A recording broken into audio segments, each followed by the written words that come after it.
Get. Anchored.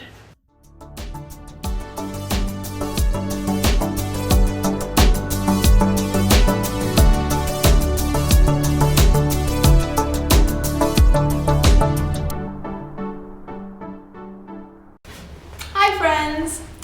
So the verse of this week starts with the phrase, I trust.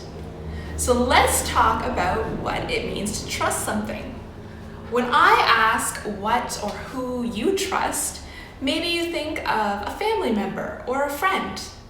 You believe that they'll support you, that they'll treat you kindly, that they'll be there when you need them. You trust them, you believe in them.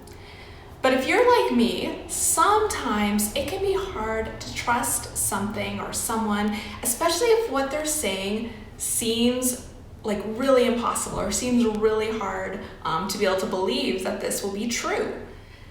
Now, in this first part of this verse, it says that we can trust in God's unfailing love. Now, unfailing love seems impossible. How can we trust in something impossible? So I'm going to show you something that I think you will think seems impossible. Now, if you were here with me in person, I would probably get you to help me, but since we're not in person and you're just watching a video, I'm going to get my trusty sidekick. If you've been in the office, maybe you've seen her, but I'm getting my trusty sidekick that we've named Hope to help me with this. So pretend with me that she's a real person. Obviously she's not, but just pretend.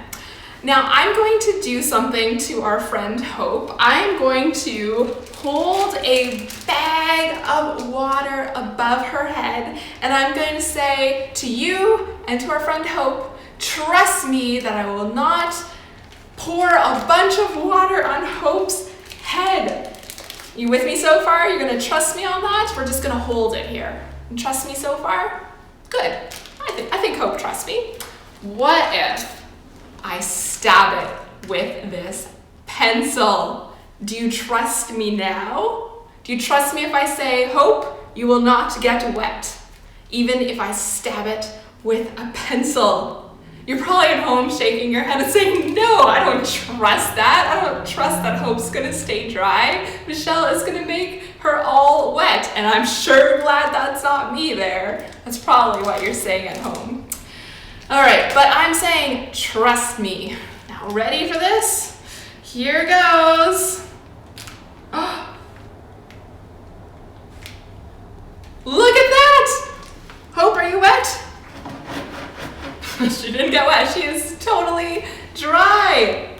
Not a drop of water came out, even though that seemed impossible. You know, there are a lot of things that God says to trust Him on that seem impossible. He says that Jesus rose from the grave. He sent Jesus to earth and Jesus rose from being dead. That seems impossible. The Bible tells us that God created the whole world. That seems impossible. But we can trust Him that those things are true. And in this verse, it says to trust in His unfailing love. Tomorrow, Shelley's going to talk to us about what it means to be unfailing, but that seems impossible.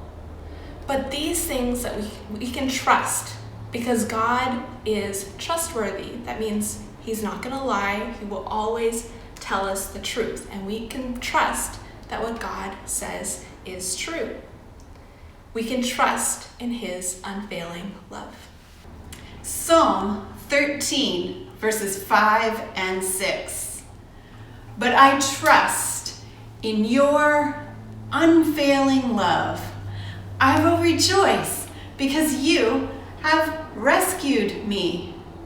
I will sing to the Lord because He is good to me.